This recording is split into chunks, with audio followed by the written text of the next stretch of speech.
So look, today, um, President Trump's crack international negotiator, um, uh, Steve Witkoff, was in Moscow meeting with Russia's President Vladimir Putin for the fifth time in an effort to move forward uh, uh, the president's, quote, peace plan for Ukraine.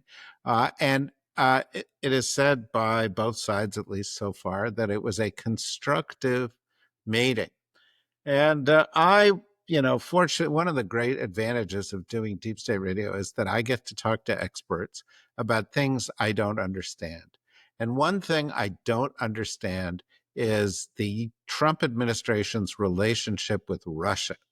At least I don't understand the way it's being described by other people. I actually think I do understand it. But so I'd like to start with this and then talk about a couple of other developments that I see as potentially contradictory in the whole thing. Um, what do you think, Max, since you are our guest and, uh, Kori is a regular here. What do you think the real objective of the Witkoff visit is? I mean, call me naive, but I suspect the real objective is to convince Putin to declare a ceasefire, which he shows no intention of doing. I mean, I think uh, one thing that we have learned from the past 6+ months is that Trump does seem to be serious about trying to end the war in Ukraine. Now, he could have gone about it much more effectively, as many people, including yours truly, and I'm sure Kori and David as well, and a million other foreign policy experts said, before Trump even took office, if you want an end to the war, you got to amp up the pressure on Putin. I mean, this is like, negotiation 101. You would think that a guy who put his name on a book called The Art of the Deal would understand that. But instead, Trump's initial instinct was basically to kowtow to Putin and expect that Putin would end the war as a personal favor to Donald J. Trump. Now, that expectation has been shattered.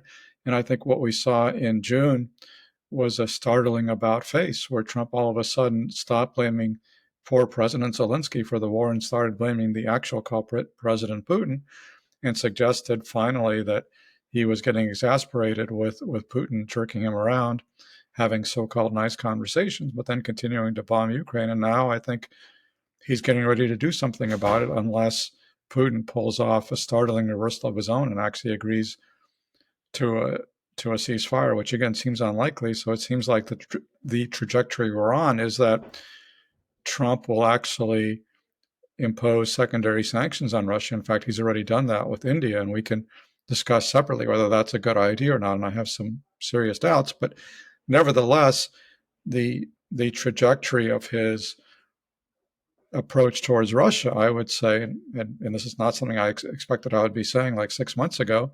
I think the trajectory of his approach to Russia is basically on the right course. Whether it winds up with the right policies or not is very debatable. But I think basically the idea that he's now come around to of applying pressure on Russia is something he should have been doing from day one. But better late than never. So, So, Kori, I'm going to give David, you an before, opportunity. Yes, I want to give you an opportunity to do something that you have never done before, and that is to call Max naive. before I call Max naive, I do want to Yeah. say for those deep state radio nerds who are listening and not viewing this, it is absolutely worth the subscription price to see David's expressions as all of us are talking. It is totally worth the cost of the subscription to watch David's malleability of expression. Okay, Yeah, so I would love to play. I would love to play poker with David. This is like the opposite of a poker face. Max, okay, there you are naive. You are assuming he can't control it. He's just choosing not to. So you're welcome for me saving you money at a poker table with David. Okay. So uh, I agree with Max that President Trump's mysterious affinity for Vladimir Putin and insane blaming of Ukraine for Russia's invasion. I do think the attitude begins to shift for President Trump. But you know, you have 50 days of a free fire zone. It's not at all clear that sanctions are actually going to be imposed on Russia, or even if they are imposed on Russia, that they will be enforced by the US. Because one of the things the Trump administration has done is reduce enforcement of existing sanctions. Secretary Rubio got roughed up in congressional testimony for exactly that. And he tried to bravely say that all of the prior sanctions remain in place, but Congress said, yeah, they remain in place, but you're not enforcing them. So I'm more skeptical than Max is that the Trump administration is actually going to be willing to impose any costs on Russia for their continued aggression against Ukraine. I did read that one of the things being mooted in the Putin-Rothkopf meeting was the potential for a moratorium on attacks from the air, which would actually be incredibly beneficial to Ukraine if true and if it materializes and if Russia honors it, which it has not honored previously. Because the Russian strategy is failing to pick up more than small, unimportant acres of land in the east. The Russian war effort is to impose terrorization on civilian populations in Ukraine with cruise missile, with Shahid drone attacks on civilian population centers and on the energy resources of the country.